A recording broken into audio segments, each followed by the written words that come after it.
रोज एक नई कहानी देखने के लिए चैनल को सब्सक्राइब करें और बेल आइकन दबाना ना भूलें।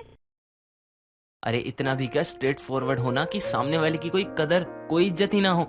माना तुमको हर बात सीधा बोलने की आदत है, लेकिन कम से कम तुमको अपने दिमाग से सोचना भी तो चाहिए कि किसे क्या बुरा लग सकता है, कोई हर्ट भी हो सकता है। आखिर किसी के स्ट्रेट फॉरवर्ड होने से भी लोगों को दिक्कत हो सकती है। आज के समय में जब सब चाहते हैं कि कोई उनसे बात को घुमाने की जगह सीधा बोले, ऐसे वक्त में इस इंसान को किसी के स्ट्रेट फॉरवर्ड होने से बुरा लग रहा है। आखिर क्यों? इसका जवाब जानने के लिए चलिए कहानी को विस्तार से जानते हैं। दिया एक स्ट्रेट फॉरवर्ड लड़की थी जिसे अपनी बात को सीधे तरीके से ही बोलना पसंद था, लेकिन उसकी बातें लोगों को खंजर की तरह चुभती थी। ऐसे ही एक दिन दिया घर में अपने बिस्तर पर पसरे पसरे किताब पढ़ रही होती है। तभी उसकी माँ सुमन आकर कहती है, पूरा दिन बस इस लड़की से बिस्तर तुड़वा लो। अरे कभी इस बिस्तर को छोड़कर बाहर भी घूम लिया कर, हिल-डुल लिया कर। अब पूरा दिन हिलती डुलती तो रहती हो, क्या फर्क आया है? कूल होने की जगह खड़ूस हो गई हो। ज्यादा नहीं बोलते तुम, अपने इस मुंह को जरा सोच समझ के खोला कर। अब भाई मेरा तो ऐसा ही है, साफ बोलो सुखी रहो। हाँ, चाहे तेरे सुखी होने से हजारों लोग दुखी ही क्यों ना हो जाए, तुझे क्या मतलब है उनसे। अब अपना ये बोरिया बिस्तर उठा ले, वरना यही तुझे सीधा कर दूंगी। कुछ देर में दिया अपना कमरा खुद ही साफ करके वापस से आराम करने लगती है। दिया का कॉलेज खत्म हो गया था, जिसके कारण उसके सीधे बोल उसके घर रहने से सुमन को और ज्यादा चुभते थे। इसीलिए वो अपनी बेटी के लिए रिश्ता तलाशती है। और कुछ दिनों बाद राघव नाम का लड़का अपनी माँ माधुरी के साथ दिया को देखने उनके घर आता है, जहाँ सुमन रसोई में नाश्ते की ट्रे पकड़वाते हुए दिया को समझाती है। देख दिया, यहाँ अपनी ये सीधी बातें मत बोलियो। अगर वो पूछे कि नाश्ता किसने बनाया है तो चुपचाप बोल दियो तूने बनाया है। दिया अपनी माँ की बात का कोई जवाब नहीं देती और नाश्ते की ट्रे लेकर बाहर आती है, जहाँ चाय पीने के बाद लड़के की माँ माधुरी बोलती है, अरे वाह बेटा, चाय नाश्ता तो अच्छा बना लेती हो। सच में घर की बहू ऐसी होनी चाहिए जिसको सब कुछ आता है। एक बात कहूँ, देखिए बुरा मत मानिएगा, बहू ढूंढने आए हो या नौकरानी, जिसे घर के सारे काम आने चाहिए। और आपकी जानकारी के लिए बता दूं, ये नाश्ता मैंने नहीं बनाया, सामने चंदू हलवाई की बीवी ने बनाया है। अगर ज्यादा ही पसंद आया हो तो उसकी बीवी से बात चलाएं। अरे अरे बेटी, मैंने तो बस एक बात कही थी। कर दिया इसने सारा गुड़ गोबर। माफ करना बहन जी, वो क्या है ना, मेरी दिया थोड़ी स्ट्रेट फॉरवर्ड टाइप की लड़की है, इसलिए अपनी बात को सीधे साफ शब्दों में कह देती है। जी सही कहा माँ ने, सीधी बात नो बकवास, क्लियर है। इसकी सीधी बात तो मुझे सीधे दिल पर लगी है, मैं तो नहीं बनाऊंगी इसको अपनी बहू। माधुरी अपने मन में दिया को रिजेक्ट कर चुकी थी, लेकिन तभी दिया का स्ट्रेट फॉरवर्ड अंदाज देखकर राघव इम्प्रेस होकर बोलता है, मुझे तो आप बिल्कुल पसंद है। देखिए मैं भी कुछ ऐसा ही हूँ, सीधी सीधी बात बोलने वाला, इसीलिए मुझे आपका ये अंदाज पसंद आया। हाय हाय, ये क्या बोल बैठा मेरा नालायक बेटा, अब क्या करूँ? लो बहन जी, बच्चों ने एक दूसरे को पसंद कर लिया, अब जब मियाँ बीवी राजी तो क्या करेगा काजी। मुँह मीठा कीजिए आप। राघव के हामी भरने पर मजबूरन माधुरी को भी शादी के लिए हाँ करना पड़ता है, जिसके कारण कुछ समय बाद एक स्ट्रेट फॉरवर्ड मिजाज वाली दिया माधुरी के घर की बहू बनकर आती है। दिया के स्वभाव से भली भांति परिचित माधुरी कभी कभी उससे ऐसे सवाल पूछ लेती थी, जिसके सीधे जवाब सुनकर माधुरी का दिल छलनी हो जाता था। ऐसे ही एक दिन पूरे परिवार को किसी पार्टी में जाना था, जो माधुरी एक पीले रंग की साड़ी पहनकर माथे पर काली बिंदी लगाकर तैयार हो जाती है और दिया के सामने आकर पूछती है, बहू मैं कैसी लग रही हूँ इस पीली साड़ी में? मैंने ये पिछले हफ्ते ही मॉल से खरीदी थी, बड़ी महंगी है, 5000 की।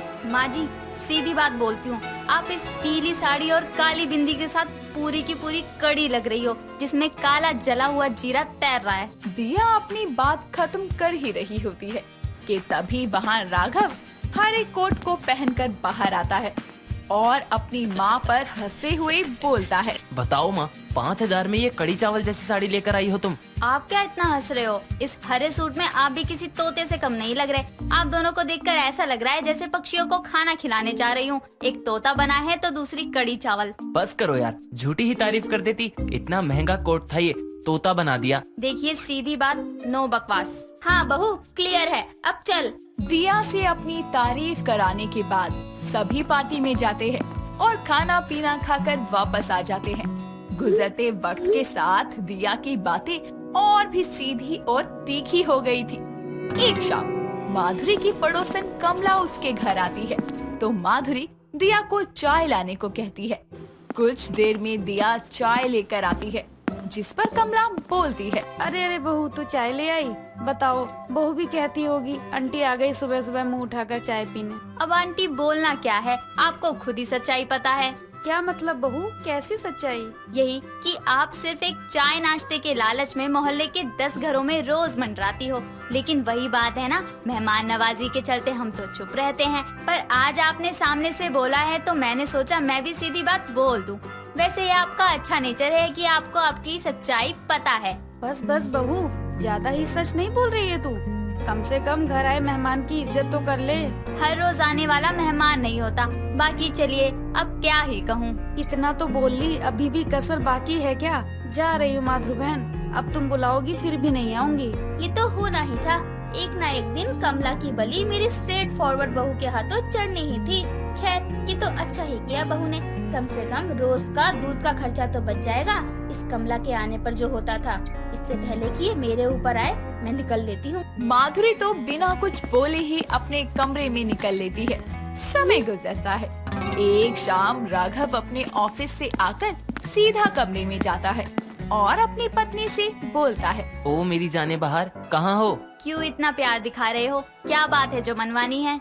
कुछ मनवाना नहीं है, वो मुझे कल मेरे बॉस ने खाने पर बुलाया है अपनी पत्नी के साथ, तो कल शाम को रेडी रहना, ठीक है? मुझे किसी और के घर का खाना पसंद नहीं आता यार, आप अकेले ही चले जाना। उन्होंने स्पेशली कहा है कि अपनी पत्नी को भी लाना, इसीलिए तुम्हारा चलना जरूरी है। अपने पति की बात को इनकार ना करते हुए दिया अगले दिन शाम को तैयार हो जाती है और राघव के आते ही दोनों उसके बॉस पंकज के घर जाते हैं, जहां पंकज के साथ साथ उनकी पत्नी अमिता उन दोनों का स्वागत करती है और चाय पानी देने के बाद अमिता बोलती है। तो अब डिनर किया जाए। वैसे यार डिनर मैंने बनाया है, वरना तो हम डिनर पार्टी के लिए खाना अक्सर बाहर से ही मंगवाते हैं। अच्छा, तो मतलब आपको खाना बनाने नहीं आता। इन्होंने हमें यहाँ अपने खाने का एक्सपेरिमेंट करने के लिए बुलाया है। चुप रहो, यहाँ मुंह मत खोलना, वरना तुम्हारी सीधी बात हमें सड़क पर ले आएगी। अमिता सबके लिए खाना लगाती है और खाने की एक बाइट खाकर दिया गंदा सा मुंह बना लेती है। ये देखकर अमिता बोलती है। क्या हुआ, खाना अच्छा नहीं बना? देखिए, अब आपने पूछा है तो सीधा सीधा कहूँगी, खाने के एक्सपेरिमेंट के लिए लोगों को नहीं जानवरों को बुलाना चाहिए था आपको, क्योंकि ये खाना खाने के लायक नहीं है। माफ करना सर, आप एक कंपनी अच्छे से चला रहे होंगे, लेकिन आपकी वाइफ किचन अच्छे से नहीं चला सकती। राघव, ये क्या कह रही है तुम्हारी पत्नी? ये सब सुनकर पंकज की पत्नी अमिता के आंसू आने लगते हैं और वो रोने लगती है, जिस पर गुस्से में राघव दिया का हाथ पकड़कर उसको बाहर लाकर बोलता है। तुम्हें बोला था यहाँ ज्यादा स्ट्रेट फॉरवर्ड मत बनना, लेकिन तुम नहीं मानी। अरे इतना भी क्या स्ट्रेट फॉरवर्ड होना कि सामने वाले की कोई कदर कोई इज्जत ही ना हो। माना तुमको हर बात सीधा बोलने की आदत है, लेकिन कम से कम तुमको अपने दिमाग से सोचना भी तो चाहिए कि किसे क्या बुरा लग सकता है, कोई हर्ट भी हो सकता है। अब राघव, मैं कोई बात घुमा फिरा कर नहीं बोल सकती। उन्होंने खाने के बारे में पूछा और मैंने सीधा सीधा बता दिया। मैंने अपने स्वभाव के बारे में पहले ही बताया था तुम्हें। मुझे झूठी तसल्ली देना नहीं आता, जो बात है सीधी मुंह पर बोलती हूँ। हाँ, कुछ देर के लिए बुरी बन जाती हूँ, पर कम से कम सच्चाई से रूबरू तो करवाती हूँ लोगों को। दिया की इस बात पर अमिता पीछे से आकर उसे बोलती है। बिल्कुल सही करती हो तुम। सच में राघव, आज के समय में लोगों को झूठ बोल के दिल रख लेना बड़े अच्छे से आता है। उनके झूठ से 2 पल की खुशी तो मिल जाती है, पर जिंदगी भर का भ्रम भी फ्री में ही मिल जाता है।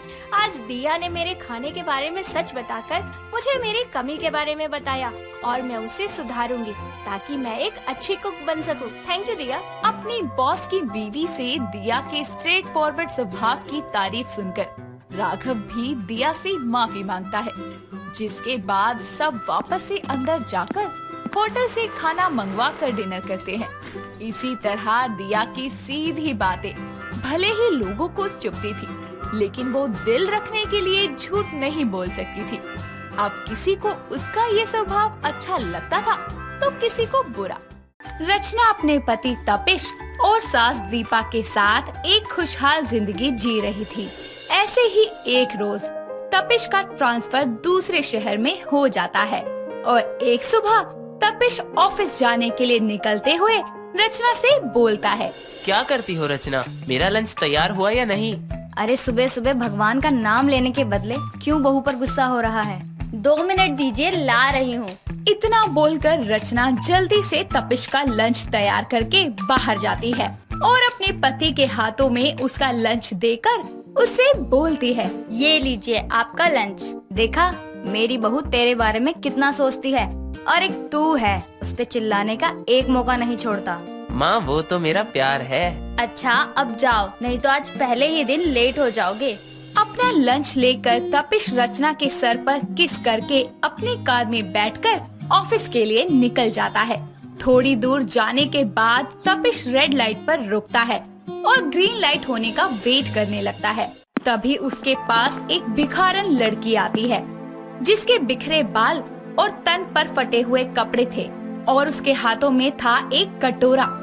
उस भिखारन की सुंदरता को ऐसे हाल में देखकर तपिश उसको देखता ही रह जाता है और वो भिखारन उसकी कार की विंडो को हाथ मारते हुए उससे बोलती है, भगवान के लिए मुझ गरीब पे थोड़ा रहम करो साहब, 2 दिन से कुछ नहीं खाया है, बहुत भूख लगी है, थोड़े पैसे दे दो साहब ताकि मैं अपना पेट भर सकूं।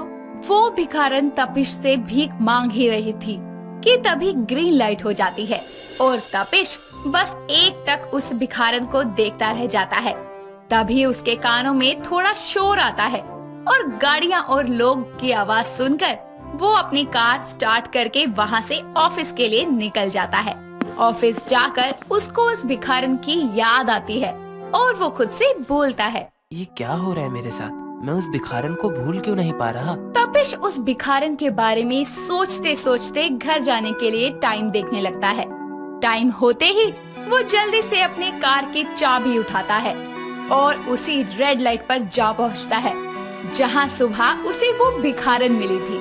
वो चारों ओर उसे देखता है लेकिन वो उसे नजर नहीं आती। तपिश उदास होकर अपने घर वापस आ जाता है।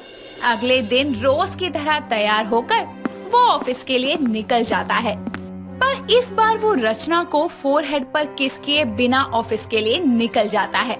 ये देखकर रचना दीपा से बोलती है, माँ जी तपिश कल रात से मुझे कुछ ठीक नहीं लग रहे, पता नहीं कहाँ खोए हुए हैं, कहीं कोई बात तो नहीं है ना जो इन्हें परेशान किए जा रही है। उसको क्या होगा बहू, तो बेकार की टेंशन ले रही है, ऑफिस की वजह से थोड़ा परेशान होगा वो सब तो ठीक है माँ जी, पर आज पहली बार ऐसा हुआ है कि तपिश जी मुझे बिना किस किए गए हों। पता नहीं माँ जी, पर मेरा दिल बहुत घबरा रहा है। सब ठीक है बहू, तो बेकार की टेंशन ले रही है। इतना बोलकर दीपा अपनी माला लेकर जपने लगती है और रचना भी अपना ध्यान घर के कामों में लगा लेती है। वहीं तपिश जल्दी से उसी रेड लाइट पर जाता है और आज उसे वो भिखारन उसी जगह भीख मांगते हुए नजर आती है। उसे देखकर तपिश के चेहरे पर एक प्यारी सी मुस्कान आ जाती है और वो अपनी कार को रोड के साइड में पार्क करता है, जिसके बाद वो उस भिखारन के पास जाकर उससे बोलता है, तुम्हारा नाम क्या है और तुम इस उम्र में कुछ काम क्यों नहीं करती, ऐसे भीख मांग रही हो? मेरा नाम तापसी है साहब, और भीख मांगने के अलावा मुझे और कोई काम नहीं आता। गरीब हूँ साहब, मजबूरी है। कैसी मजबूरी? साहब कुछ खाने को है तो दे दो, बड़ी भूख लगी है, या थोड़े पैसे ही दे दो। उसकी आंखों में आंसू देखकर तपिश उससे कोई सवाल जवाब नहीं करता और उसको अपने साथ एक ठेले वाले के पास लेकर जाता है, जहां वो उसको पेट भर के खाना खिलाता है। उसको जल्दी जल्दी खाता देखकर तपिश को बहुत खुशी होती है।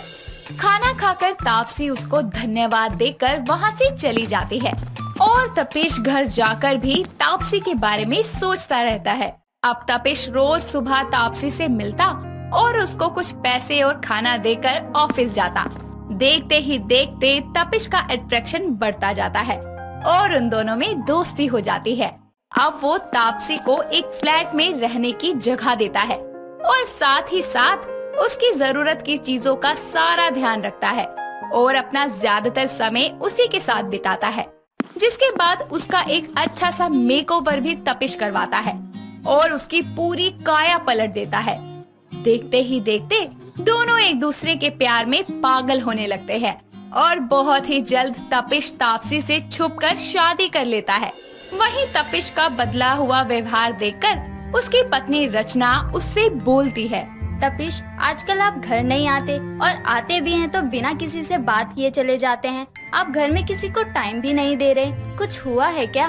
मुझे क्या होगा रचना, मैं बिल्कुल ठीक हूँ। अब तुम्हें तो पता है ना कि काम का कितना स्ट्रेस होता है, और रही घर न आने की बात तो मैं तुम्हें बता दूं कि मुझे मीटिंग अटेंड करने के लिए बाहर जाना पड़ता है। वो सब तो ठीक है, पर तपिश, मैंने देखा है जब भी मैं आपसे बात करती हूँ आप मुझसे गुस्सा हो जाते हैं। आप मेरे कॉल्स और मैसेज का जवाब भी नहीं देते। तो तुम मुझ पर शक कर रही हो? अरे तुम घर में रहती हो इसलिए तुम्हें काम के स्ट्रेस का पता नहीं है। जब खुद बाहर जाकर कमाती और घर चलाती ना, तब पता चलता कि स्ट्रेस क्या होता है। मैं आप पर शक नहीं कर रही, मैं तो बस ये जानना चाहती हूँ कि आपको हुआ क्या है। कुछ नहीं हुआ मुझे। यार मैं तुमसे इतनी बहस कर ही क्यों रहा हूँ? मुझे माफ कर दो, मैं और तुम्हारे साथ नहीं रह सकता। हो सके तो मुझे अकेला छोड़ दो। मेरा जब मन होगा मैं खुद आकर तुमसे बात कर लूंगा। इतना बोलकर तपिश ड्रॉर से गाड़ी की चाबी निकालकर गुस्से में घर से निकल जाता है और तापसी के पास जा पहुंचता है। ऐसे ही कुछ दिन बीत जाते हैं पर तपिश घर नहीं आता और ना ही रचना के किसी कॉल मैसेज का जवाब देता है। दिन बीतते जाते हैं और एक दिन तापसी तपिश से बोलती है, आप मुझे माँ जी से कब मिलवाएंगे? मैंने आपके पर्स में उनकी फोटो देखी है। मुझे पता है मैं एक भिखारन हूँ। शायद यही सोचकर आप मुझे नहीं मिलवाते ना कि वो मुझे अपनाएंगी नहीं। हाँ, सही बोल रही हो, यही बात है। अच्छा तापसी, तुमसे एक बात पूछूं? पूछिए ना। अगर तुम्हें कभी पता चले कि तुम्हारी सौतन है तो तुम क्या करोगी? या तो मैं खुदकुशी कर लूंगी या फिर अपनी सौतन की जान ले लूंगी। अरे मैं कभी बर्दाश्त नहीं कर सकती कि हम दोनों के बीच में कोई तीसरा इंसान आए। नहीं, मैं तापसी को सच नहीं बता सकता। मैं तापसी को कभी खुद से दूर नहीं होने दूंगा। मुझे उससे रचना की सच्चाई छुपा कर रखनी होगी। ये सोच वो तापसी को गले लगाकर ऑफिस के लिए निकल जाता है। वहीं समय के साथ रचना की तबीयत बिगड़ने लगती है। अपनी बहू की ये हालत देखकर दीपा अपने बेटे के ऑफिस जाने के लिए घर से निकलती है। तभी रास्ते में उसकी टक्कर तापसी से हो जाती है। तापसी दीपा को देखकर रास्ते में ही उसके पैर छूकर आशीर्वाद लेती है। ये सब देखकर दीपा उससे बोलती है, तुम कौन हो? मैंने तुम्हें नहीं पहचाना। पर मैंने आपको पहचान लिया माँ जी। मैं आपकी बहू हूँ तापसी। मैंने तपिश के पर्स में आपकी फोटो देखी थी। नहीं, तू मेरी बहू नहीं है। मेरी तो एक ही बहू है, वो भी रचना। और तू मेरे बेटे को कैसे जानती है? माँ जी मैं आपकी बहू हूँ तभी तो आपको और उनको जानती हूँ। बस आप ही मुझे नहीं जानती। अरे क्या बकवास करे जा रही है? कहा ना कि मेरी एक ही बहू है रचना। उसके अलावा मैं किसी को कभी भी अपनी बहू नहीं मानूंगी। दीपा की ये बात सुनकर तापसी हैरान हो जाती है और दीपा उसको सच से रूबरू करवाती है, जिसके बाद उसे घर लेकर जाती है। ये सब देखकर तापसी तपिश को फोन करके घर बुलाती है, जहां आकर तपिश सबसे बोलता है, मैं आप सबको सच बताने ही वाला था। कब बताती? जब रचना मर जाती तब। मुझे लगा था आप एक अच्छे इंसान हैं, जिसने मुझ भिखारन से शादी की, उसकी जिंदगी संवारी। लेकिन अगर आपका असली रूप पता होता ना तो मैं भिखारन बनकर अपनी जिंदगी जीना मंजूर करती, लेकिन आपसे शादी नहीं करती। मैं अपनी सौतन बर्दाश्त नहीं कर सकती, पर मुझे क्या पता था कि मैं खुद ही किसी की सौतन बन जाऊंगी। तापसी सब ठीक हो जाएगा, तुम एक बार मेरी बात तो सुनो। नालायक, मुझे शर्म आती है तुझे अपना बेटा बोलते हुए। अरे बहू ने इतना पूछा लेकिन कभी भी तूने उसे सच नहीं बताया। आज तेरी वजह से बहू की ये हालत है। मेरे लिए आपने रचना को छोड़ा था ना, लेकिन आज उसकी जिंदगी बचाने के लिए मैं आपको छोड़ती हूँ। और एक बात अच्छे से याद रखना, अगर उसे कुछ हो गया ना तो आप मेरा मरा मुंह देखेंगे। ये बोलकर तापसी वहाँ से चली जाती है। तपिश को अपनी गलती का एहसास होता है और वो रचना का इलाज करवाता है। कुछ ही दिनों बाद में रचना बिल्कुल ठीक हो जाती है और सारा सच जानकर वो अपनी भिखारन सोतन के हाथों में अपने पति का हाथ थमाकर दीपा के साथ हमेशा के लिए दोनों की जिंदगी से चली जाती है। दोस्तों, अगर आपको ये कहानी पसंद आई तो इसे लाइक करें, शेयर करें और कमेंट करके बताएं कि कहानी में आपको सबसे अच्छा क्या लगा।